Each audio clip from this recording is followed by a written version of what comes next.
साथियों नमस्कार।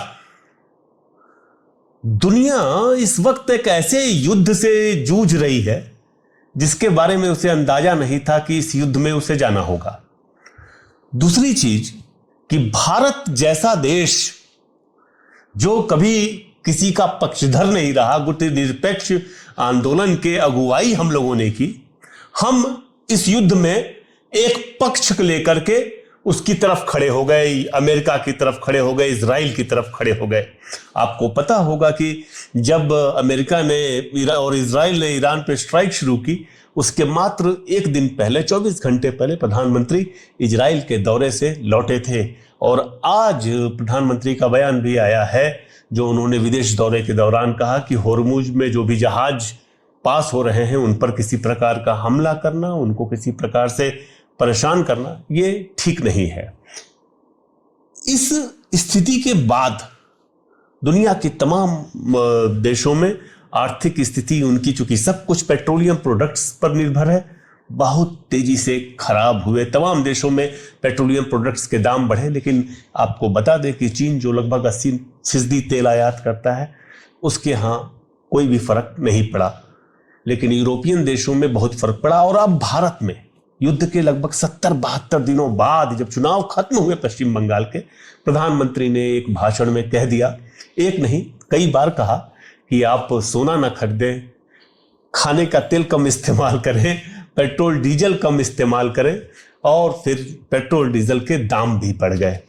हमारे बीच इस वक्त हैं मौजूद प्रोफेसर अरुण कुमार, जो आम आदमी का, हाशिए के आदमी का, ग्रामीण आदिवासी का जो इस दौर में हाल है, उसकी जो आर्थिकी का हाल है, उस पर बात करने के लिए हम प्रोफेसर अरुण कुमार के पास मौजूद हैं। धन्यवाद सर, आपका बहुत बहुत स्वागत है। धन्यवाद।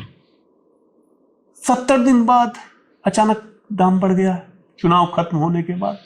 अपेक्षा तो सभी को थी, कितना असर पड़ेगा आने वाले समय में आम आदमी पर इसका? देखिए, इसको समझने के लिए हमको जाना पड़ेगा जब ये युद्ध शुरू हुआ जी। तो उस समय स्ट्रेट ऑफ हॉर्मुज को ईरान ने बंद कर दिया, क्योंकि उनके पास एक ही हथियार है जी। बाकी तो अमेरिका ने और इजराइल ने ज़बरदस्त बॉम्बिंग की, 15,000 जगह किया, उनका तहस नहस किया, बहुत कुछ है ना। तो स्ट्रेट ऑफ हॉर्मुज जैसे ही बंद हुआ तो उससे दुनिया का जो 20% वहाँ से तेल और जो गैस आती है वो रुक गया जी। तो इसका मतलब है कि दुनिया की जो एनर्जी है उसमें 6% कमी हो गई जी। अब 6% बहुत बड़ा नंबर होता है। वैसे 6 सुनने में बड़ा नहीं होता, पर 6% इसलिए बड़ा होता है क्योंकि जितना भी उत्पादन आपका होता है वो सब एनर्जी से होता है। बिना एनर्जी के कोई उत्पादन नहीं हो सकता है ना। आपको जो मतलब जो कार बनानी है, आपको जो कुछ समोसा तलना है, कुछ करना है, सबके लिए आपको एनर्जी चाहिए। जी बिल्कुल। फिर खाने पीने के जो काम के लिए आपको चाहिए, घर में खाना बनाना है, सब करना है। फिर आपको ट्रांसपोर्ट के लिए चाहिए, हर चीज़ में एनर्जी लगती है जी। तो जैसे ही कमी होगी एनर्जी की, उसके दाम बढ़ जाएंगे जी। और जब वो दाम बढ़ेंगे तो हर चीज़ के दाम बढ़ेंगे, क्योंकि हर चीज़ में एनर्जी जा रही है। तो एक तो ये कि दाम बढ़ गए, कमी हो गई। दूसरा, कमी सिर्फ एनर्जी की नहीं हुई जी। क्योंकि जो ये क्रूड ऑयल होता है इसमें बहुत सारे केमिकल्स होते हैं। इसमें से हीलियम निकलता है जिससे कंप्यूटर चिप वगैरह का निर्माण होता है। इसमें सल्फर होता है जिससे सल्फ्यूरिक एसिड बनता है, जिसका कि जो माइनिंग में इस्तेमाल होता है। जी जी। इससे फर्टिलाइज़र बनता है जिसका कि खाना पीना के जो पैदा करने के लिए उपयोग होता है। फिर इसमें से जो और केमिकल निकलता है जिससे कि दवाएं बनती हैं, जिसको API बोलते हैं, है ना। फिर इसमें से प्लास्टिक निकलता है जिससे हमारी प्लास्टिक की कुर्सियाँ, मग वग सब बनते हैं। तो जैसे ये कमी हुई क्रूड की तो उसका इस सारे उत्पादन पर असर पड़ा। फिर गैस जो होती है उससे बहुत सारी चीज़ों में गर्मी पैदा की जाती है। जैसे कि आपको सिरेमिक टाइल बनानी है मोरबी में, तो वो गैस से बनती है। वो आप कोयला नहीं इस्तेमाल कर सकते, उसमें लकड़ी नहीं इस्तेमाल करते, वो गैस ही होती है उसमें। तो वो बंद होने लगेगा अगर आपकी कमी हो जाएगी। फिर खुर्जा में आपके जैसे पॉटरी वगैरह है ना, उसमें असर पड़ेगा। कार हैं, कार की पेंट शॉप में गैस का इस्तेमाल होता है जो कार को गर्म करने में, पेंट करने में, तो कार के पेंट का जो प्रॉब्लम हो जाएगा जैसे कमी होगी। तो इसलिए ये एक सप्लाई शॉक कहलाता है। सप्लाई शॉक का मतलब कि एक तरफ एनर्जी कम हो गई, एक तरफ बाकी और चीज़ें कम हुई, है ना। तो एनर्जी से सब कुछ का उत्पादन कम होगा और बाकी कुछ चीज़ों में और ज़्यादा उत्पादन कम होगा, क्योंकि उनमें तो इनपुट ही ये चीज़ें आती हैं, जैसे दवाओं में आया या प्लास्टिक्स में आया वगैरह। तो बहुत बड़े लेवल पे उत्पादन पे असर पड़ता है और उत्पादन के साथ बेरोजगारी पे असर पड़ता है। और जो बेरोजगारी पे असर पड़ेगा तो उससे लोगों की आमदनी कम हो जाएगी, और खासकर असंगठित क्षेत्र में, क्योंकि संगठित क्षेत्र के पास तो फिर भी कैपिटल होता है, वो वर्किंग कैपिटल निकाल लेता है। लेकिन जो छोटा होता है, जैसे ही दाम बढ़ते हैं उसका वर्किंग कैपिटल कम हो जाता है, उसका काम करना मुश्किल हो जाता है। तो इसलिए ये कई तरफ से मार पड़ती है इसमें। और फिर हमारे देश में क्या होता है कि हम जो क्रूड बाहर से मंगाते हैं तो हमारा बहुत ज़्यादा उस पर निर्भरता है। 85 से 90% क्रूड बाहर से आता है हमारा अपना उत्पादन बहुत कम है। उसी तरह गैस है, वो 60% बाहर से आती है, हमारा सिर्फ 40% अपना उत्पादन है।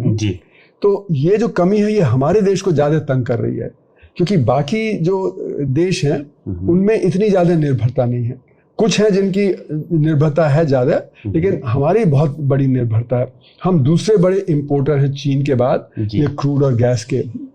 तो हमें जो शॉर्टेज है वो तुरंत सताने लगी, और इसीलिए आपने देखा कि गैस की किल्लत हो गई। इसलिए जो 100 रुपए किलो का गैस का सिलेंडर भरवाते थे गरीब लोग, उनको 400-500 रुपए देना पड़ा। तो जिसकी आमदनी 10-11-12 हज़ार है, उसका सडनली बजट तो 4,000 से बढ़ गया। यानी उसके लिए जो इन्फ्लेशन है, वो जो सरकार कहती है 4% वो नहीं है, उसके लिए तो इन्फ्लेशन 30-40% हो गया। उसका तो खाने पीने की प्रॉब्लम हो गई, क्योंकि घर पे खाना नहीं बन पा रहा था। तो वो फिर गांव की तरफ जाने लगा। तो जैसे सूरत में आपने देखा और जगह भी देखा कि बहुत सारे लोग शहर छोड़ के गांव चले गए। तो कुल मिला के मेरा कहने का मतलब है कि ये जो परेशानी है ये एक बहुत बड़ी परेशानी है। ये मतलब इसको हम बाकी और चीज़ों की शॉर्टेज से नहीं कंपेयर कर सकते, क्योंकि एनर्जी सब चीज़ों में लगती है। अगर आपकी कारें नहीं बनती हैं तो चलिए, कार नहीं बनी तो मतलब कुछ जो रोजगार का हुआ, कुछ मेटल का हुआ, ये सब हुआ, लेकिन वो फिर कार नहीं बनने से आपकी खेती पे असर नहीं पड़ेगा। बिल्कुल सही कहा। कार नहीं बनने से आपका मतलब समझिए कि आप कुछ उत्पादन कर रहे हैं कपड़े का, उस पर नहीं असर पड़ेगा। पर एनर्जी के कमी होने से सब चीज़ों पे असर पड़ता है, तो उसका बहुत बड़ा मल्टीप्लायर होता है ना, और उसका असर गरीब पे ज़्यादा पड़ता है। और जो गरीब है उसकी तो सेविंग नहीं है ना। वो तो मतलब जैसे कि पैंडेमिक के दौरान भी उसने कहा कि हमारे पास इतनी सेविंग नहीं कि हम एक हफ्ते बिना काम के चला लें। और इसीलिए आपने देखा पैंडेमिक के दौरान लाखों करोड़ लोग गर्मी में पैदल बच्चों को लिए, सामान लिए, अपना पैदल चलने लगे। कोई 200 किलोमीटर, 400-500 किलोमीटर तक पैदल चलने को तैयार। क्या वैसी स्थिति आने वाली है क्या? देखिए, अभी तो ऐसा लग नहीं रहा, पर हो सकता है, क्योंकि अभी युद्ध का पता नहीं कितना चले। अभी जो सीज फायर हुआ भी, तो वो कितना और आगे चलेगा, क्या अमेरिका आफ्टर इफेक्ट भी हो सकता है क्या इतना बड़ा? मैं उस पर आता हूँ, पर अभी तो देखिए स्ट्रेट ऑफ हॉर्मुज नहीं खुल रहा। ठीक। तो इसलिए अभी 4-5 महीने तो उसका असर रहेगा। अगर स्ट्रेट ऑफ हॉर्मुज आज खुल भी जाता है तो इतनी बमबारी हुई ईरान पे, इराक पे, कुवैत पे, सऊदी अरेबिया पे, कि उनकी ऑयल फील्ड्स डिस्टर्ब हो गई हैं, उनकी गैस फील्ड डिस्टर्ब हो गई। ओमान ने तो कहा हमें 3 से 5 साल लगेगा ठीक करने में। इतना हुआ बॉम्बिंग। और जो बाकी है, तो अगर कल भी स्ट्रेट ऑफ हॉर्मुज खुलता है तो अगले 3-4 महीने परेशानी बनी रहेगी। अगर ये आगे चलता रहता है तो उसके भी तो मतलब 6-7-8 महीने भी चल सकता है ना। अब समस्या क्या है, हमारे पास वैसे ही क्रूड और गैस कम आ रहा है, और हम उसमें से 30% एक्सपोर्ट कर देते हैं। जो हमारी प्राइवेट रिफाइनरी है, रिलायंस की है, इस वगैरह, वो एक्सपोर्ट कर देती है। तो जो हमारा क्रूड हमारे पास है भी, उसका जो मतलब 30% तो बाहर जा रहा है। तो इसलिए हमारी शॉर्टेज काफ़ी ज़्यादा बढ़ जाएगी। सरकार को रुकना चाहिए, क्यों नहीं रुकना चाहिए इस वक्त? वही तो हम लोगों ने कहा था कि सरकार को कि भाई इसको एक्सपोर्ट को तो रोक दीजिए, पर इन्होंने रोका नहीं, क्योंकि उससे जो रिलायंस को बहुत फ़ायदा हो रहा था, जो प्राइवेट रिफाइनरीज को बहुत फ़ायदा हो रहा था, है ना। अब वो कहने लगे जी फॉरेन एक्सचेंज आ रहा है इससे, पर फॉरेन एक्सचेंज आने पे आप अपने पैर पे कुल्हाड़ी तो नहीं मारेंगे। क्योंकि जब आपका जो ये क्रूड की शॉर्टेज हो जाएगी, आपका 15-20-25% कम आ रहा है बाहर से, है ना। अभी जो आंकड़े आए वो दिखा रहे हैं कि अप्रैल में भी कम है, मार्च में तो और भी ज़्यादा कमी थी जो बाहर से आया। और वो दिख भी रहा है, क्योंकि स्ट्रेट ऑफ हॉर्मुज से जहाँ रोज़ 100 से ज़्यादा पानी के जहाज़ निकलते थे, मुश्किल से 10 निकल रहे हैं। तो यानी कि 10% ही निकल पा रहे हैं, वो भी जो चीन के हैं या जो औरों के। हमारे मतलब कि कुल मिला के शायद 10, 11, 12 आए हैं पिछले 75 दिन में, जबकि हमारे तो अब तक 700-800 जहाज आने चाहिए थे। तो अब हमें दूर से खरीदना पड़ रहा है, वेनेजुएला से, अमेरिका से, पर वो पूर्ति नहीं कर सकते क्योंकि दुनिया की शॉर्टेज है तो सब जगह वो शॉर्टेज रहेगी। तो हमारी शॉर्टेज तो है ही। तो इसका असर ये हुआ है कि हमारे जो क्रूड के रिजर्व्स हैं वो जल्दी जल्दी खर्च हो गए, क्योंकि हम 30% एक्सपोर्ट कर रहे हैं। तो एक तरफ हमारा जब 20-30% कम आ रहा है, दूसरी तरफ हम 30% एक्सपोर्ट, तो हमारे पास सिर्फ 30-40% ही बचा अपने काम के लिए, तो वो जल्दी खत्म होगा, है ना। तो क्रूड की जो रिफाइनरी जो होती हैं वो क्रूड का 7 दिन का स्टॉक रखती हैं, है ना। फिर आपका शिप में कुछ आया, है ना, पर वो बहुत ज़्यादा नहीं है। फिर आपका जो स्ट्रेटेजिक रिजर्व है वो भी 9 दिन का है। तो मतलब कुल मिला के आपके पास ज़्यादा से ज़्यादा 15-16 दिन का जो रिजर्व हो गया, है ना। तो वो क्योंकि कम आ रहा है तो जल्दी जल्दी खर्च हो जाएगा। तो इसलिए सरकार को तुरंत करना चाहिए था कि जो ये क्रूड है उसको बचाना चाहिए था। वो इन्होंने किया नहीं, प्रॉफिट की वजह से। अच्छा, दूसरा इलेक्शन की वजह से इन्होंने जो कदम उठाने चाहिए थे उठाए नहीं। जैसे कि इनको पेट्रोल के दाम बढ़ा देने चाहिए थे, जिससे कि पेट्रोल का कंजम्पशन कम हो जाता थोड़ा। वो इन्होंने स्टेप नहीं लिया क्योंकि इनको इलेक्शन में खतरा था कि उससे जो हमारे जो वो गड़बड़ी होगी। तो जो कदम इन्होंने उठाए अब 73 दिन लेट उठाए हैं। तो 73 दिन लेट उठाने का मतलब है कि अब ऐसी स्थिति आ रही होगी जो ये बता नहीं रहे कि क्रूड बहुत कम रह गया होगा और जो अब रिफाइनरी प्रोडक्ट्स हैं उनमें कमी आने की गुंजाइश है। क्योंकि अभी तो खुल नहीं रहा। अभी तो सप्लाईज आपके अगर वेनेजुएला से भी कुछ लेंगे, अमेरिका से भी कुछ लेंगे, वहाँ से तो 75 दिन लगते हैं, जबकि ये गल्फ से तो 4-5 दिन में आ जाता है। और फिर मतलब वहाँ से महंगा भी आएगा। तो कुल मिला के स्थिति ये है कि एक तरफ आपका जो उत्पादन में कमी आएगी, बेरोजगारी होगी, और दूसरा फिर आपका जो दाम है वो बढ़ जाएंगे। तो जिसके वर्कर की आमदनी ठीक नहीं है और उसके जो दाम बढ़ गए तो उसका तो जो बजट एकदम गड़बड़ा जाएगा। और इसीलिए आपने देखा कि गुड़गांव में लोगों ने प्रोटेस्ट किया, फिर नोएडा में प्रोटेस्ट किया, बाकी और जगह प्रोटेस्ट कर रहे हैं क्योंकि वो जो अपना खर्चा नहीं चला पा रहे हैं घर का। 11-12 हज़ार रुपए की सैलरी में कहाँ चलेगा सर आज के। और उसमें मतलब आपका गैस पे ही 3-4 हज़ार एक्स्ट्रा लग गया, है ना। तो 3-4 हज़ार एक्स्ट्रा फिर आप कहाँ से लाएंगे। अगर आप ढाबे पे भी खा रहे हैं तो 50 रुपए के जो आप खाते थे वो 80 का हो गया। चाय जो 10 रुपए की थी वो 20 रुपए की हो गई। उड़ीसा में लाइन लगी, जगह आंध्रा में लगी, आंध्रा में कई जगह पेट्रोल पंप बंद कर दिए क्योंकि इतनी लंबी लंबी लाइनें लग गई थी। तो हालांकि फिर स्टेट गवर्नमेंट ने एश्योर किया कि कोई कमी नहीं है, पर ये हुआ है, जगह जगह हुआ है कि लाइनें लगी हैं, लोगों को मिल नहीं रहा है। तो इसलिए इसका मैक्रो में आप इम्पैक्ट देखिए तो आपका प्राइस बढ़ा, आपका उत्पादन कम हुआ और फिर आपका रुपया गिरावट पे। क्यों? क्योंकि जब आपका जो इंपोर्ट बिल है वो बढ़ जाता है, क्योंकि आप जो सामान बाहर से खरीद रहे हैं उसके दाम बढ़ गए, इंश्योरेंस के दाम बढ़ गए, आपके जो शिपिंग के कॉस्ट बढ़ गए, और एक्सपोर्ट आपका कम हो जाता है क्योंकि आपका जो पश्चिम एशिया को 16% जा रहा था एक्सपोर्ट, वो एकदम रुक गया क्योंकि ना वहाँ पे हवाई जहाज जा रहा है ना जहाज जा रहा है। तो वो 16% वहाँ कम हो गया, यहाँ पे आपका बिल बढ़ गया, तो आपका जो फॉरेन एक्सचेंज रिजर्व है वो कम हो जाता है क्योंकि पैसा बाहर जाने लगता है, डॉलर बाहर जाने लगता है, और इसकी वजह से फिर रुपया गिर जाता है। और जब रुपया गिर जाता है तो उससे फिर फॉरेन इंस्टीट्यूशनल इन्वेस्टर जो है वो फिर आपके स्टॉक मार्केट में कम इन्वेस्ट करता है क्योंकि डॉलर के टर्म में आपका रिटर्न कम हो गया। अगर आपका 10% भी रिटर्न आ रहा है और 5% रुपया गिर गया तो आपका रिटर्न तो 5% रह गया। तो डॉलर टर्म में 5% रह गया, जबकि अमेरिका में जो टेक्नोलॉजी कंपनियां उनकी वजह से खूब उछाल पे है मार्केट, तो वहां रिटर्न ज्यादा हो गया, यहाँ रिटर्न कम हो गया, तो फॉरेन इंस्टीट्यूशनल इन्वेस्टर बाहर ले जा रहा है। फिर जो नॉन रेजिडेंट इंडियन है जो यहाँ पे डिपॉजिट करते थे वो देख रहे हैं कि उनका रिटर्न कम हो गया, तो वो भी पैसा निकालेंगे। फिर जो आपके एक्सपोर्टर हैं वो कहेंगे कि आप अब मैं अगर जो अभी डॉलर मुझे मिल रहा है वो मैं अगर देश में नहीं लाऊं तो मुझे ज्यादा रुपए मिलेंगे, तो वो नहीं ला रहा है। फिर जो इंपोर्टर वो कह रहा है कि जी मुझे ज्यादा पैसे देने पड़ेंगे तो आज ज्यादा इंपोर्ट कर लो जी। तो सब तरह से आपकी जो डॉलर की कमी है वो बढ़ गई है और उसी से रुपया फिर गिरावट पे आ जाता है। बिल्कुल। और जब रुपया गिरावट पे होता है तो उसका असर ये होता है कि आपका जो स्टॉक मार्केट पे असर, आपका जो बाकी सब चीजों पे। तो इसीलिए सरकार कह रही है फॉरेन एक्सचेंज बचाओ, क्योंकि फॉरेन एक्सचेंज मतलब पिछले 2 महीने में $30 बिलियन देश से चला गया है जी। और हमारा जो फॉरेन एक्सचेंज रिजर्व है वो हमने कमाया नहीं है जी। वो हमने बोरो किया हुआ है, क्योंकि फॉरेन डायरेक्ट इन्वेस्टमेंट भी बोरोइंग है, फॉरेन इंस्टीट्यूशनल इन्वेस्टमेंट भी बोरोइंग है, और जो बाकी पैसा आ रहा है जो कंपनियां वगैरह ले रही हैं लोन वगैरह वो भी सब बोरोड है।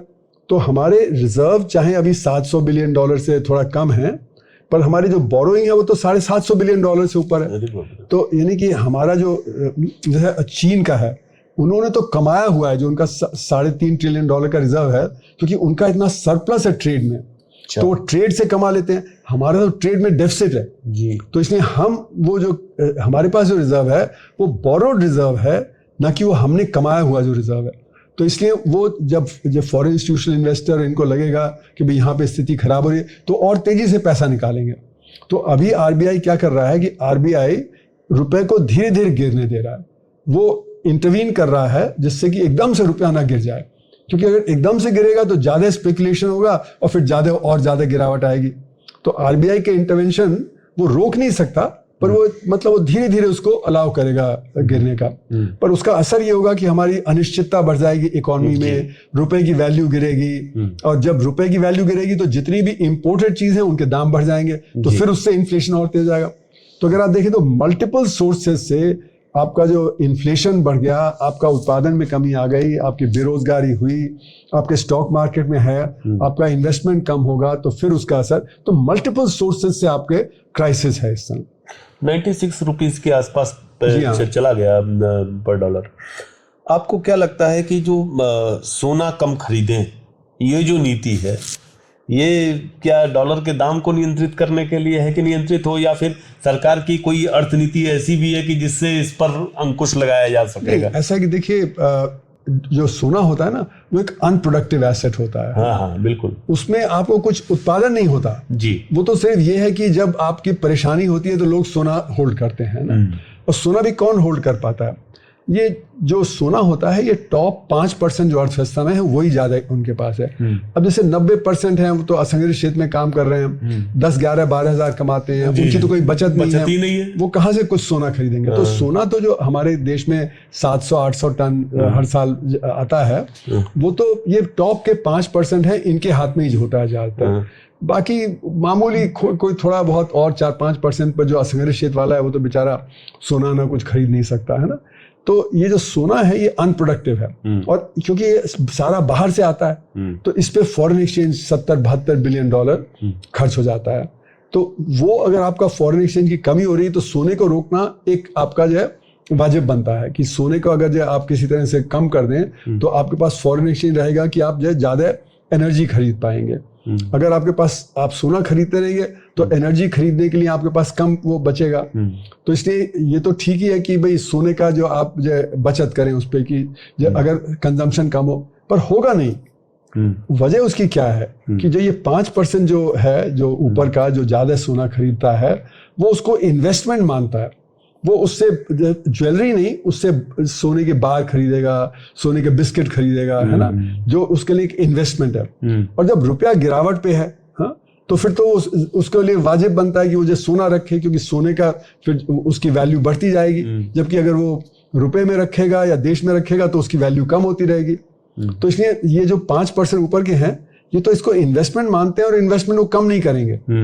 तो चाहे प्रधानमंत्री वो कहें भी, पर वो कम नहीं। और उसके पीछे वजह भी ये है, क्योंकि जो अभी आम आदमी है वो तो ये कहता है कि भाई सरकार ने कौन सी बचत की। हाँ, सही है। कॉर्पोरेट सेक्टर जो इतना 5 star 7 star luxury life live करता है, रहता है, जीता है, है ना, उस पे कहाँ रोक लगाई है? एकदम। आप जो फिजूल खर्ची है उस पर रोक लगाइए। तो हम लोगों ने शुरू में ये कहा था मार्च में कि हमें डिसाइड करना पड़ेगा कि क्या चीज जरूरी है और क्या गैर जरूरी है। जो जरूरी है उसको आप पूरी एनर्जी सप्लाई करिए, जो गैर जरूरी है उस पर रोक लगाइए। सही है। तो आपका 5 स्टार कल्चर है, 5 स्टार होटल में इतना ठंडा करके रखते हैं, आईपीएल हो रहा है, इतना बड़ा लोग आईपीएल पे उंगली उठा रहे हैं, कितना एनर्जी उसमें जाती है एक बड़े टूर्नामेंट में। नहीं, और ये तो मतलब वो तो आपका 1-1.5-2 महीने चलेगा, पर 5 स्टार 7 स्टार कल्चर तो सारे साल चलता है, लगातार सारे साल। मतलब आप एक दिन में एक व्यक्ति अगर 5 स्टार में रहे तो इतना पैसा खर्च कर देता है जितना कि एक जो अनऑर्गेनाइज सेक्टर का जो वर्कर है वो पूरे साल में खर्च करता है। तो यानी कि जो हमारे यहाँ जो 5 स्टार 7 स्टार कल्चर है, जो कॉर्पोरेट कल्चर है, उस पर रोक लगाना बहुत जरूरी है, क्योंकि उसमें एनर्जी का इस्तेमाल बहुत होता है, उसमें जो इम्पोर्टेड चीजें उसका इस्तेमाल बहुत होता है। तो फॉरेन एक्सचेंज आपको बनाना है तो वो रोकिए। फिर एक हमारे देश में लिबरलाइज रेमिटेंस स्कीम है जो अमीरों के लिए है, कि आप देश से एक साल में $2.5 लाख बाहर निकाल सकते हैं, है ना। तो वो $2.5 लाख जो आप निकाल रहे हैं, तो कौन $2.5 लाख का मतलब हो गया करीब 2 करोड़ रुपया। तो सिर्फ करोड़पति तो जो वो कर सकते हैं ना, यानी कि हमारे देश में जो लिबरलाइज रेमिटेंस स्कीम है उसमें से जो पैसा बाहर जा रहा है 25-30 बिलियन डॉलर के करीब, वो तो टॉप के आधा 1% ही कर पाते हैं, है ना, क्योंकि कौन मतलब 2 करोड़ हर साल भेज सकता है ना। तो उस पर रोक लगाना चाहिए। अगर आपको फॉरेन एक्सचेंज बचाना है, उस पर आज तक रोक नहीं लगाई। तो एक तो ये एक्सपोर्ट जो हो रहा है हमारा रिफाइंड प्रोडक्ट का, उस पे रोज आज तक नहीं लगाई है। उस पे लगाइए, इस पे लगाइए, 5 स्टार कल्चर पे लगाइए। सरकार की जो फिजूल खर्ची है बेतहाशा, इतने एडवर्टीजमेंट आते हैं अखबारों में, रोज 5-5, 10-10 पेज के लगा देते हैं, है ना। तो उस पे रोक लगाइए तो आपकी फिजूल खर्ची कम होगी तरह तरह से। तो जब वो होगा तब जनता को लगेगा कि हाँ सचमुच में है। पर अगर आप सिर्फ जनता को अपील करते रहेंगे तो किसको कर रहे हैं? जो बेचारा ऑलरेडी पिस रहा है 94% असंगठित वाला, वो तो क्या सैक्रिफाइस करेगा? वो तो जो उसको बेयर मिनिमम जो नेसेसरी है वो भी नहीं मिलता है। तो उस पे रोक लगाइए ना, जो टॉप के आपके 5% है, वहां पे कंजम्पशन कम होना चाहिए। एक चीज बताइए, सोना तो गैर जरूरी आयात है, बहुत स्पष्ट है, लेकिन तेल तो दीर्घकालिक जरूरत है। हाँ बिल्कुल। पिछले 12-13 साल में आपको कहीं से लगा कि जो एनर्जी सेफ्टी है उसको लेकर के गवर्नमेंट ने कुछ किया? आप कहीं से भी देख पाते हैं? नहीं, देखिए 80-85% हम लोग कर रहे हैं, 85-90% हमारा आता है और गैस का 60% आता है। तो हमको तो एक लॉन्ग टर्म पॉलिसी अपनानी चाहिए थी जी। अब आप देखिए 1980s में, है ना, उस समय क्योंकि बॉम्बे हाई की गैस का जो खोज हो गई थी, तो उस समय हम करीब 30-35% इंपोर्ट करते थे बाहर से। अच्छा। वो 30-35% से बढ़ते बढ़ते अब 88-90% हो गया, है ना, क्योंकि उसके बाद फिर कोई बड़ी खोज नहीं हुई। तो हमको खोज करना चाहिए था, है ना, हमने खोज नहीं किया ठीक से उस पर। फिर हमारे यहाँ सूरज इतना है, हमको सोलर में जाना चाहिए था, है ना। सोलर में अब चीन वगैरह गए तो अब हम जा रहे हैं। सर हम तो अभी तक थर्मल पावर स्टेशंस बना रहे हैं। नहीं, वो तो बना रहे हैं, पर क्योंकि हमने सोलर पे इतना ध्यान नहीं दिया, और सोलर भी आपको दिन में मिलेगा, रात में नहीं मिलेगा ना। तो इसलिए उसको बैलेंस करने के लिए आपको कुछ तो करना पड़ेगा, ऑल्टरनेट एनर्जी सोर्सेज, है ना। तो वो भी एक समस्या रहती है, पर सोलर की तरफ हमें ध्यान। फिर हमारे यहाँ बायो मटीरियल इतना है, अभी तो हम जला देते हैं खेत पे, तो उससे बायोगैस 1960s से बायोगैस की बात चल रही है। कोल के भंडार भारत में जबरदस्त हैं, लेकिन वो बड़ा मतलब पुअर क्वालिटी कोल है। तो कोल गैसिफिकेशन, हम तो 1956 में ये बात थी कि कोल गैसिफिकेशन की तरफ हम जाएं, कोल गैसिफिकेशन की तरफ हम जा सकते थे। तो अगर हम चाहते तो ये इंपोर्टेड एनर्जी पे जो निर्भरता है वो कम कर सकते थे, अगर हम कोल गैसिफिकेशन करते, हम बायोगैस का करते और हम सोलर का करते, इस पर रिसर्च करते। पर हमारे यहाँ रिसर्च एंड डेवलपमेंट बहुत कमज़ोर है। हमें जो रिसर्च करनी चाहिए हम नहीं करते हैं, इसीलिए हम पिट रहे हैं। दुनिया में आज क्यों पिट रहे हैं हमको चीन की बात सुननी पड़ती है, रूस की बात सुननी पड़ती है, अमेरिका की बात सुननी पड़ती है, क्योंकि हम वहां से इंपोर्ट करते हैं। चीन से हमारा $102 बिलियन का डेफिसिट है ट्रेड में, यानी कि हम $102 बिलियन की मदद कर रहे हैं चीन को। क्यों? क्योंकि वो हमें लो टेक्नोलॉजी आइटम भी सप्लाई करता है, हाई टेक्नोलॉजी भी। हमें गणेश की मूर्ति, पिचकारी, पतंग का मांझा ये भी आता है, और हाई टेक्नोलॉजी में आपके जो फार्मास्यूटिकल्स के लिए API आता है, इलेक्ट्रॉनिक कंपोनेंट्स आता है, कार का आता है, और बहुत सारी फैक्ट्रियों में हमारे चाइनीज मशीनरी लगी हुई है। उसको चलाने के लिए हमें चाइनीज इंजीनियर की जरूरत पड़ती है ना। तो ऐसा क्यों है? क्योंकि हमने R&D पे खर्च नहीं किया। हमारा R&D पे खर्च 0.65% है, जबकि चीन और अमेरिका 3% करते हैं, और चीन की अर्थव्यवस्था हमसे 5 गुनी बड़ी है, तो ये नहीं, वो हमसे 22 गुना ज्यादा R&D में खर्च करते हैं। इसीलिए दुनिया का वो अब मैन्युफैक्चरिंग हब बन गया है, सारी दुनिया में सप्लाई करता है। और पिछले साल ट्रंप के टैरिफ लगाने के बावजूद उसका ट्रेड सरप्लस बढ़ गया, है ना, उस $850 बिलियन से $1 ट्रिलियन के ऊपर चला गया, क्योंकि हर जगह वो टेक्नोलॉजी जो आगे होने की वजह से हर जगह माल सप्लाई कर देता है, वो भारत को भी माल सप्लाई कर देता है। तो हमारी R&D में कमजोरी की वजह से हमको जो टेक्नोलॉजी डेवलप करनी चाहिए थी एनर्जी के लिए, वो हमने नहीं की, और बाकी और चीजों के लिए भी हमने नहीं की। तो जैसे कि इलेक्ट्रिक व्हीकल्स हैं, है ना। जी जी। अब इलेक्ट्रिक व्हीकल्स कहाँ पे सबसे ज्यादा बन रही है? चाइना में, है ना। पहले तो इलॉन मस्क करता था, लेकिन आज उसने हरा दिया उसको, जो इलॉन मस्क को भी, है ना। और हमारे यहाँ भी उसकी इलेक्ट्रिक व्हीकल्स आ रही हैं। तो इसलिए क्यों? क्योंकि R&D ही दुनिया में सबसे जरूरी है, और R&D के लिए आपको शिक्षा अच्छी करनी पड़ेगी। आप अगर स्कूल की शिक्षा अच्छी नहीं है, आपकी हायर एजुकेशन अच्छी नहीं है, तो R&D में पीछे जाएंगे। दूसरा, हमारे देश में एक फ्यूडल कल्चर है, सामंतवादी। हम लोग ऊपर से ऑर्डर देते हैं, नीचे वाले सब मानते हैं, है ना।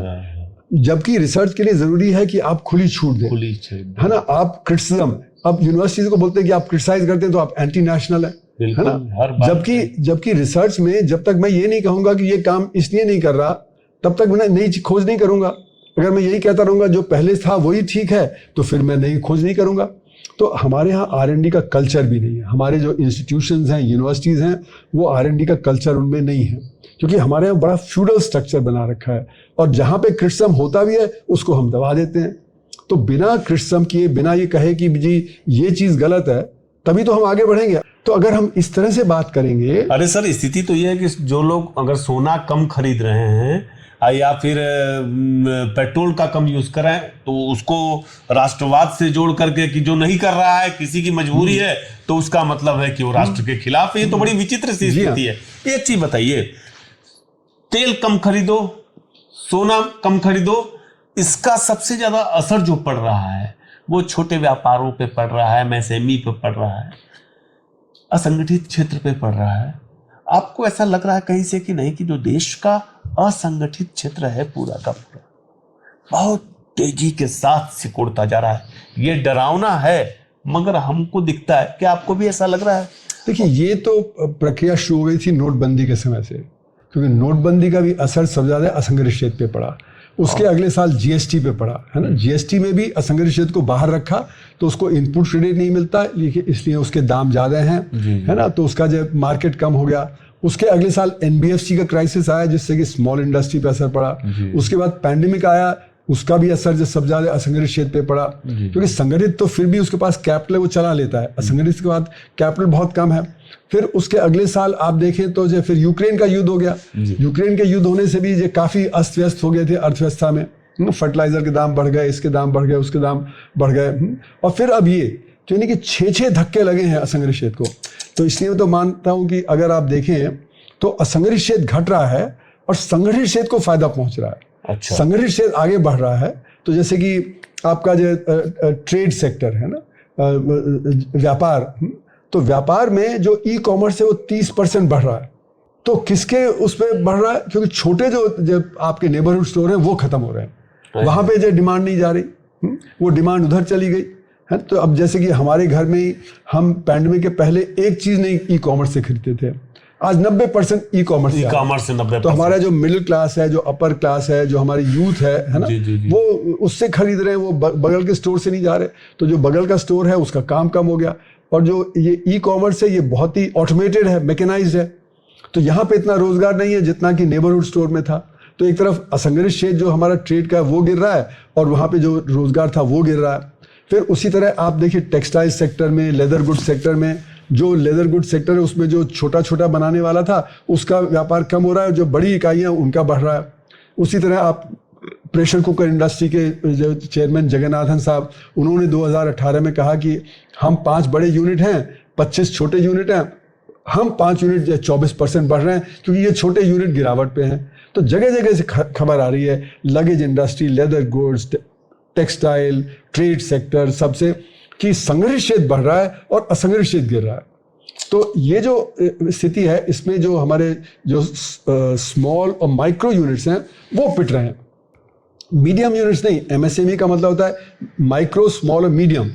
तो माइक्रो स्मॉल ही छोटे हैं, वही पिटते हैं, बच जा रहा है। मीडियम जो है वो अपना कुछ निकाल लेता है, कर ले रहा है। तो ये माइक्रो यूनिट्स हमारे यहाँ 7 करोड़ हैं, स्मॉल और मीडियम 6 लाख है जी, और बड़े यूनिट है 6000। तो सब में 100 का फर्क है। तो जो स्मॉल और मीडियम है उसमें भी 50,000 मीडियम है और 6.5 लाख जो है स्मॉल है। तो आप ये देखिए, जो हमारा जो MSME का रोजगार है, 97.5% रोजगार माइक्रो यूनिट से आता है जी। सिर्फ जो स्मॉल और मीडियम है उससे 2.5% ही आता है, और 99% यूनिट्स हमारे वो माइक्रो यूनिट्स हैं। तो इसलिए मैं तो बार बार ये कहता हूं कि माइक्रो को MSME से निकाल देना चाहिए, उसके लिए अलग से नीति बनानी चाहिए। जो जरूरी बात, जो MSME के लिए आप नीति बनाते हैं उसका सारा बेनिफिट मीडियम सेक्टर को जाता है, वो स्मॉल और माइक्रो को नहीं जाता है, नहीं जाता। तो इसलिए अलग से आप नीति बनाइए, उनको अलग से आप ट्रीट करिए। वो अगर आप MSME करते रहेंगे तो उससे जब माइक्रो को कुछ नहीं होगा, वो पिटता रहेगा। और क्योंकि उसी में 11.5 करोड़ लोग काम करते हैं, है ना जी जी। 97.5% रोजगार एमएसएमई का माइक्रो से आता है। जी जी, उसको अगर आप नष्ट करते रहेंगे तो बेरोजगारी आपकी बढ़ेगी बढ़ेगी। बिल्कुल है ना? बिल्कुल। तो इसलिए जो हमारी नीतियां हैं वो सही नहीं है, और ये जो क्राइसिस अब आया है एनर्जी का, उससे माइक्रो स्मॉल में जबरदस्त प्रॉब्लम होगी।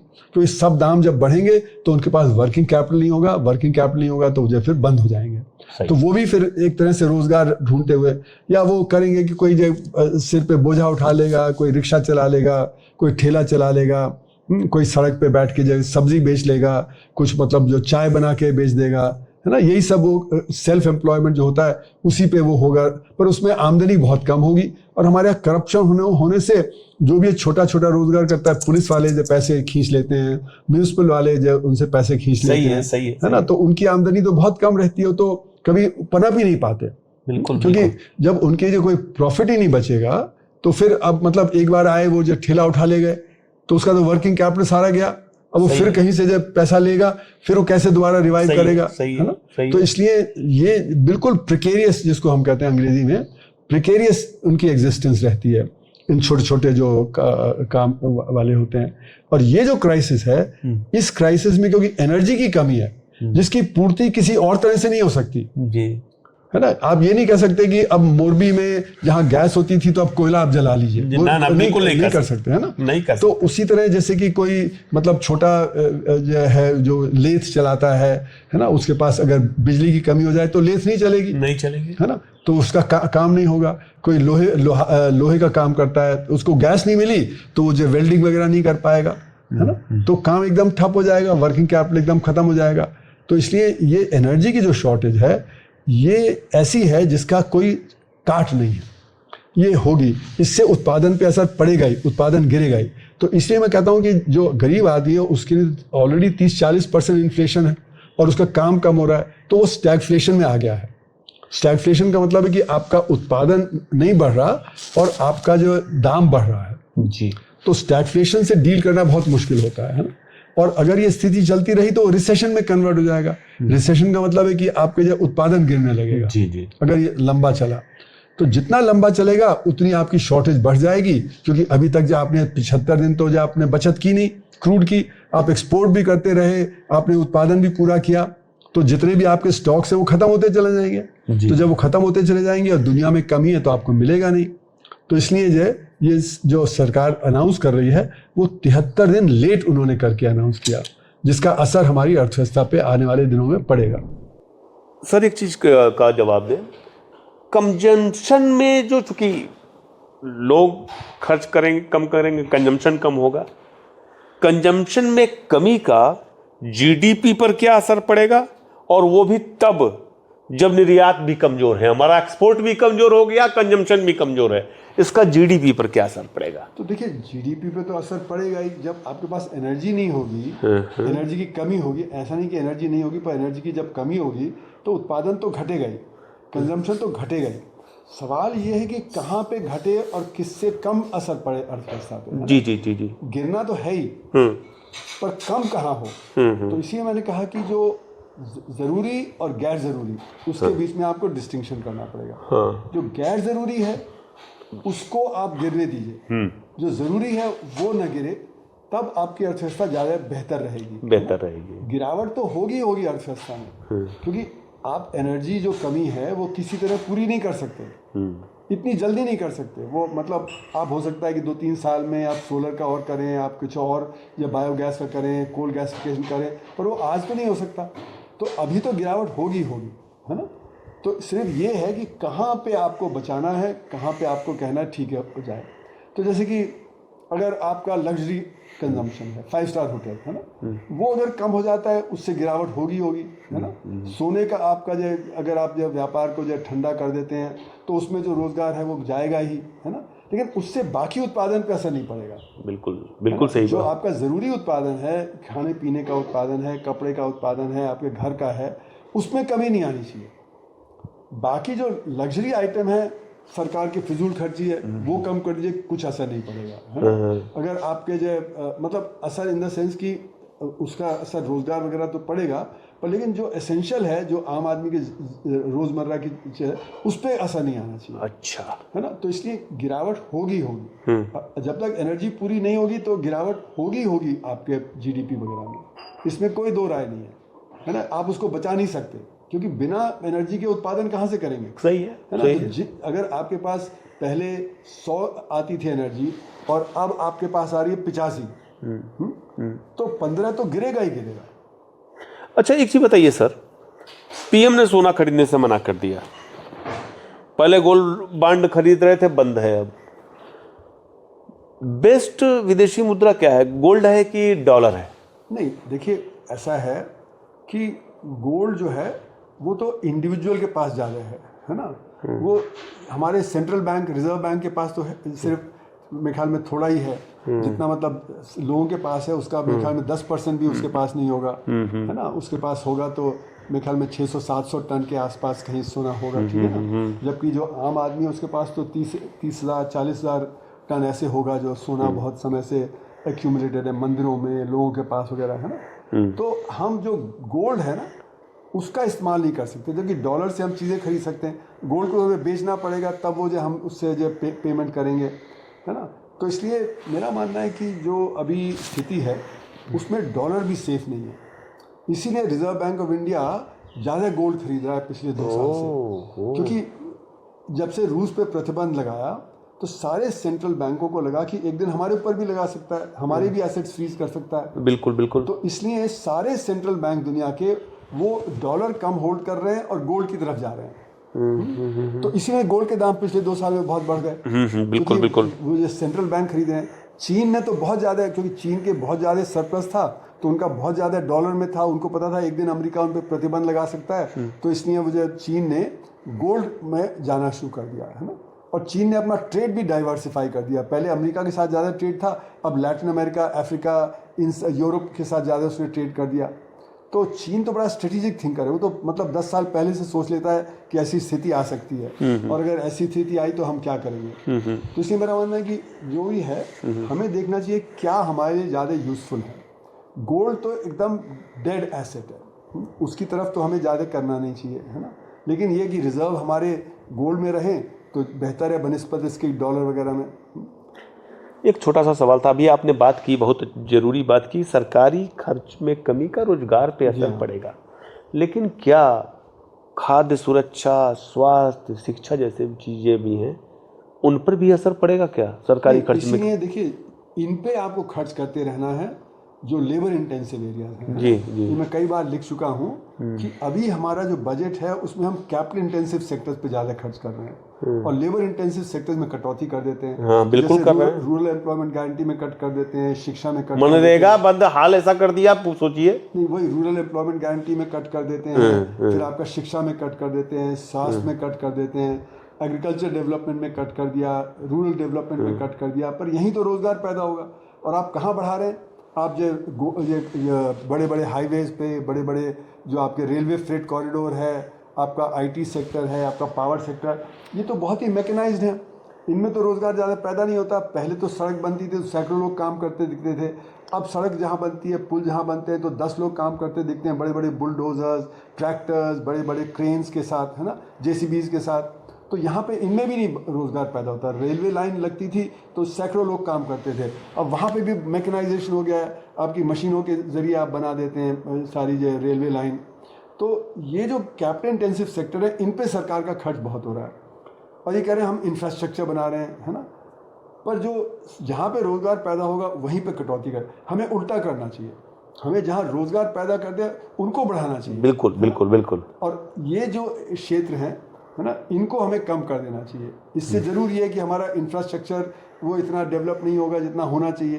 पर आज ज़रूरत क्या है, ये जो कैपिटल इंटेंसिव सेक्टर्स हैं इनको प्राथमिकता न देके लेबर इंटेंसिव सेक्टर्स को प्राथमिकता दी जाए। क्योंकि जैसे मैंने कहा, R&D में अगर हम पीछे रहे तो हम कहीं के नहीं रहेंगे दुनिया में, वैसे सही है, बिल्कुल मैं सहमत हूं। AI का जो खतरा इतना मंडरा रहा है, AI के चलते हुए तो हमें और भी परेशानी हो जाए, और वो 1-2 साल में होने वाला है। सर मैं इसी में जोड़ रहा था, इसी सवाल में, एकदम छोटा सा सवाल है। सबसे बड़ा जो हम निर्यात करते हैं, निर्यात का एक बड़ा हिस्सा IT सेक्टर से आता है और AI उसको तबाह कर रहा है। बिल्कुल बिल्कुल कर रहा है। आपको क्या लगता है एनर्जी सिक्योरिटी का क्या भविष्य होगा अगर ऐसी स्थिति रहेगी तो? देखिए, एआई बहुत एनर्जी चाहता है। एनर्जी और पानी, मतलब बिजली और पानी दोनों बहुत ज़्यादा इस्तेमाल होता है उसमें। जितना एआई बढ़ेगा उतनी हमारी जो एनर्जी और चाहिए होगी, उतना हमारा पानी, और इसीलिए हम न्यूक्लियर की तरफ जा रहे हैं। दुनिया भर में सब लोग इसलिए छोटे न्यूक्लियर रिएक्टर की तरफ जा रहे हैं कि उससे हमें एनर्जी मिलेगी, तब हमारा एआई डेवलप करेगा, है ना।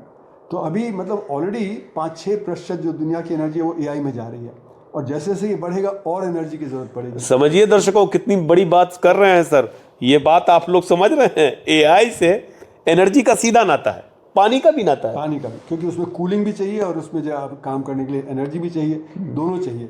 तो पानी की भी शॉर्टेज हो जाएगी जगह जगह, और बिजली की भी शॉर्टेज हो जाएगी जगह जगह। तो इसलिए ये जो एआई है उससे एक तरफ जॉब को खतरा है, दूसरी तरफ पर्यावरण को खतरा है, और जो आपकी पानी और जो बिजली है उसकी तरफ भी जो परेशानी बढ़ने की संभावना है। तो एआई से बहुत सारी चीज़ें होंगी, लेकिन उसके नेगेटिव असर भी हैं। अंबानी ने अमेरिका में तेल रिफाइनरी के लिए लगभग $25 अरब के निवेश की बात कही है। अभी परसों ही खबर आ रही थी कि जो एसईसी है, अमेरिकन एसईसी है, वहाँ का नियामक आयोग, उस पर उसमें अडानी ने कहा है कि हम $10 अरब का निवेश करेंगे, हैं? तो प्रधानमंत्री एक तरफ विदेशी मुद्रा के संरक्षण की बात कर रहे हैं, उसे बचाने की बात कर रहे हैं, दूसरी तरफ ये लोग अरबों डॉलर वहां खर्च करने जा रहे हैं। इसको कैसे देखते हैं आप? देखिए, सरकार की तो नीति रही है जिसको हम लोग क्रोनी कैपिटलिज्म बोलते हैं। मतलब कुछ उनके फेवरेट हैं, उनको मदद करते हैं, और नीतियां भी उन्हीं के अनुसार बन रही हैं। जैसे किसानी में जो बिल लाए तो उन्हीं को मदद करने के लिए लाए थे, है ना। बाकी और जो मतलब कंसेशन मिलते हैं उनको देख के जो वो बनाए जाते हैं। तो हमारी जो नीतियां हैं वो एक तो बड़े जो उद्योग हैं उनको मदद करने के लिए हैं, और उसमें भी खास जो क्रोनी है। इसीलिए हमारा इन्वेस्टमेंट क्लाइमेट खराब हो जाता है, क्योंकि क्रोनी को तो सब कुछ मिल जाएगा, जो बाकी उद्योगपति हैं उनको नहीं मिलेगा। तो जैसे कि अगर आप देखें तो बम्बई का एयरपोर्ट चाहिए था अडानीज को, तो पहले इनकम टैक्स रेड हो गई, ईडी रेड हो गई, तो जब मैसेज मिल गया रेडी को कि भाई ये तो छोड़ दो, नहीं तो तंग करते रहेंगे, है ना। हालांकि उन्होंने, रेडी ने कहा नहीं हम तो जब बेचना ही चाहते थे, वो कैसे अपोज करते हैं ना। तो उन्होंने कहा नहीं ये तो नॉर्मल था वगैरह वगैरह, पर वो हुआ। फिर आप सीमेंट में देखें, अडानी तो सीमेंट में थे नहीं। तो जब ये होलसेल जो फ्रेंच कंपनी थी, उन्होंने कहा कि हम अपने दो यूनिट बड़े प्रॉफिटेबल, जो ये अंबुजा सीमेंट और एसीसी, वो बेच रहे हैं। अल्ट्राटेक जो हमारे देश की सबसे बड़ी सीमेंट कंपनी है, उसको उन्होंने एग्रीमेंट कर लिया। अगले दिन एग्रीमेंट तोड़ के वो अडानी को चला गया, जबकि जो अल्ट्राटेक किसकी है, वो बिरला की है। तो बिरला भी नहीं बचा पाए। तो यानी कि इतना ज़्यादा हो रहा है कि एयरपोर्ट दे दिए, पोर्ट दे दिए, है ना, इंफ्रास्ट्रक्चर में सब दे दिया। तो ये नीतियाँ जो हैं ये सही नहीं है। हाँ सही है। इतना आप बड़े सेक्टर को जितना आप बढ़ावा दे रहे हैं, उससे हमारा माइक्रो स्मॉल सेक्टर एक तो धक्का खा रहा है, जो दूसरे उद्योगपति हैं वो धक्का खा रहे हैं। इसीलिए इन्वेस्टमेंट क्लाइमेट खराब हो गया देश का। तो सरकार कह रही कि हम पब्लिक सेक्टर इन्वेस्टमेंट बढ़ा रहे हैं, प्राइवेट सेक्टर नहीं बढ़ा रहा। प्राइवेट सेक्टर कह रहा है कि जब डिमांड कम होगी तो फिर हम क्यों जाए और उत्पादन करें। तो इसलिए दो चीज़ें हो गई, एक तो इन्वेस्टमेंट क्लाइमेट खराब हो गया, दूसरी तरफ डिमांड कम हो गई है। फिर जितना आप जो रिच को बेनिफिट पहुंचाएंगे, गरीबी वैसी बनी रहेगी। बिल्कुल। तो हमारे जो 94% असंगठित क्षेत्र में, उनकी आमदनी तो बनी वैसे ही रही है। तो जब वहां पे जो आमदनी कम होगी तो डिमांड कैसे जनरेट? बिल्कुल सही है, बिल्कुल सही है। डिमांड जनरेट करने के लिए वहां पे आपको आमदनी देनी चाहिए। आप जब बढ़ा रहे हैं इधर, तो गैर बराबरी देश में जितनी बढ़ रही है उससे डिमांड कम हो रही है। इसीलिए आपने देखा कि 2017-18 के Q4 में जब अर्थव्यवस्था की रेट ऑफ ग्रोथ ऑफिशियली 8% मानी जाती थी, वो गिर के 3.1% रह गई पैंडेमिक के पहले। बिल्कुल सही। डिमांड कम हो रही थी। हालांकि उसी बीच में सरकार ने कॉर्पोरेट सेक्टर को 1.6 लाख करोड़ रुपए की छूट दे दी। बिल्कुल, है ना, जो कॉर्पोरेट टैक्स रेट उन्होंने घटाया, पर उन्होंने वो इन्वेस्टमेंट में नहीं लगाया क्योंकि डिमांड कम जी। तो हमारे देश में डिमांड की कमी है, और वो जितना हम क्रोनी कैपिटलिज्म करेंगे, जितना हम ये सारा करेंगे, उतना और परेशानी रहेगी। और इसीलिए हमारे देश से आप देखें तो अल्ट्रा हाई नेटवर्थ इंडिविजुअल्स हैं, जो बड़े बड़े उद्योगपति वगैरह, वो देश छोड़ के जा रहे हैं। आप देखें तो 2014 से 2019 के बीच में 23,000 चले गए देश छोड़ के। 2019 में 7,500 और चले गए, 2022 में 7,500 और चले गए। तो यानी कि 2.5 लाख में से 50,000 करीब बाहर चले गए, 20%। तो ये क्यों हो रहा है? ये इसीलिए हो रहा है कि जो इन्वेस्टमेंट क्लाइमेट ये क्रोनी कैपिटलिज्म से ठीक नहीं होगी।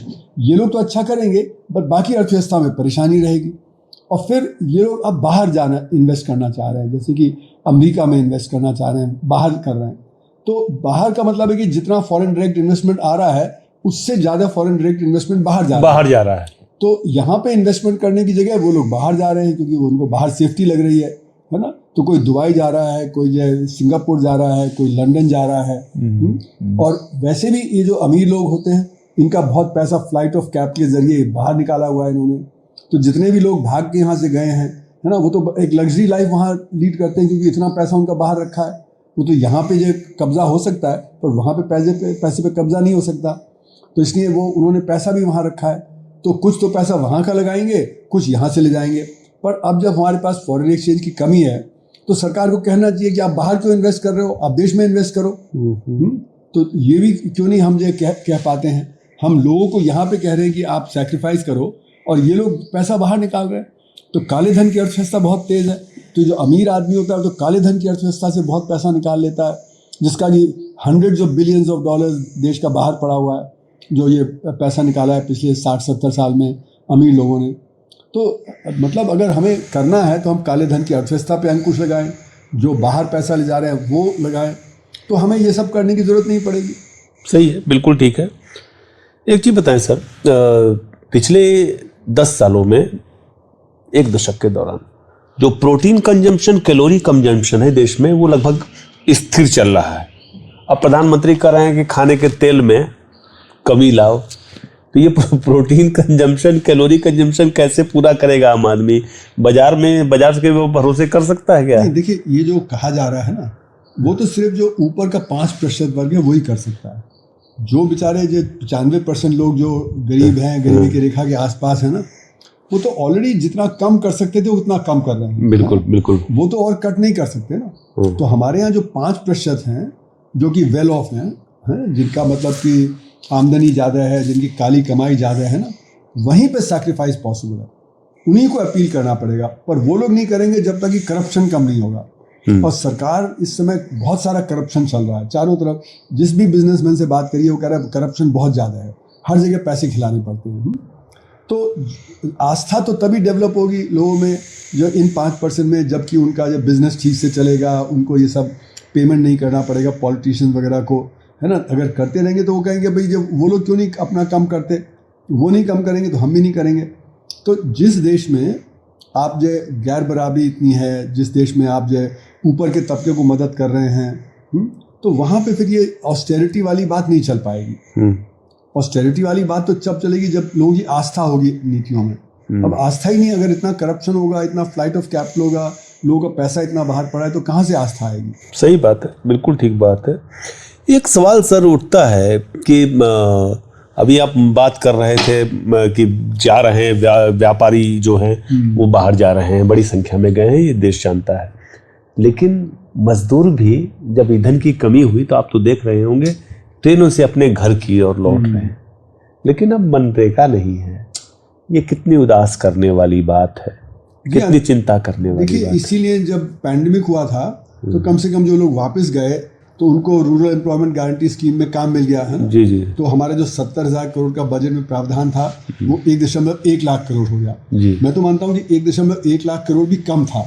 उस समय भी हमको कम से कम 2.5-3 लाख करोड़ रुपए उस पर खर्च करना चाहिए था और रोजगार देना चाहिए था और लोगों की आमदनी और ज़्यादा बढ़ानी चाहिए थी। जी।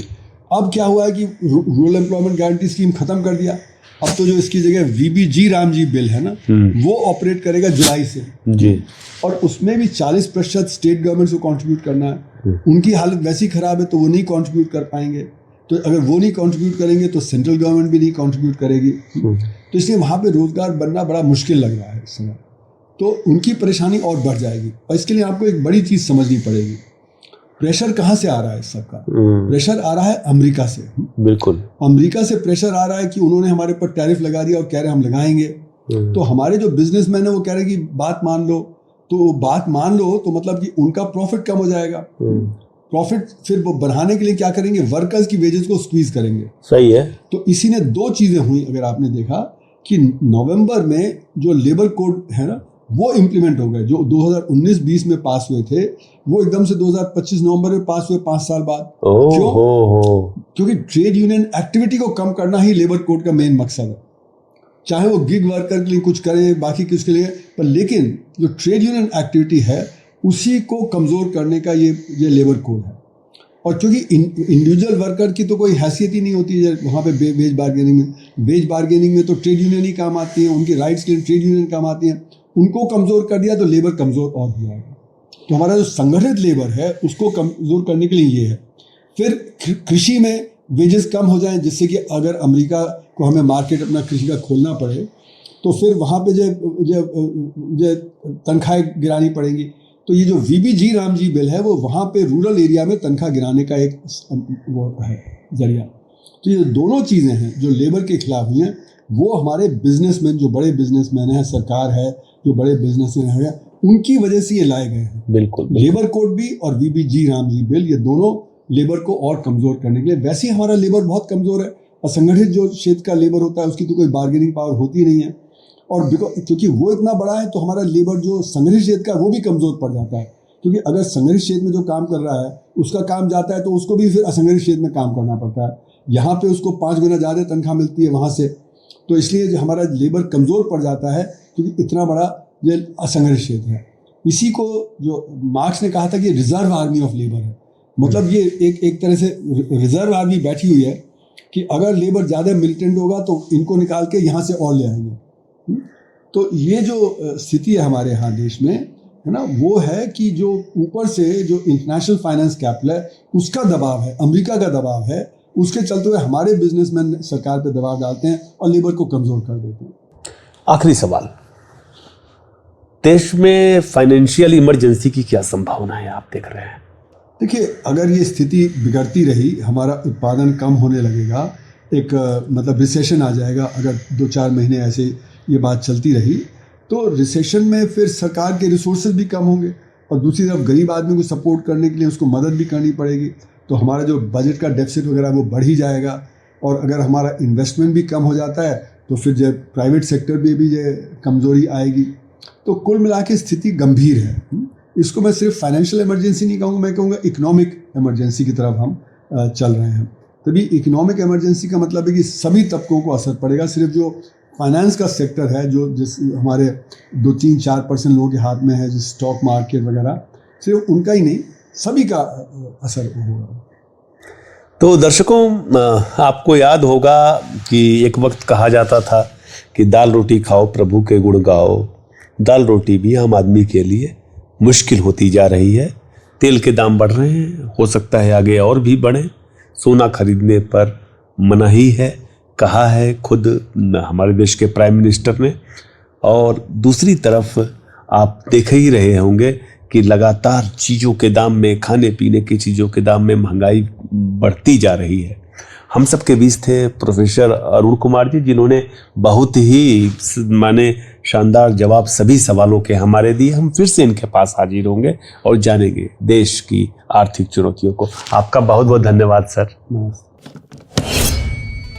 देश दुनिया की रखी खबर हर रोज हर शाम कानो कान सुनते रहें द लेंस पॉडकास्ट। रही अपडेट लेंस के साथ।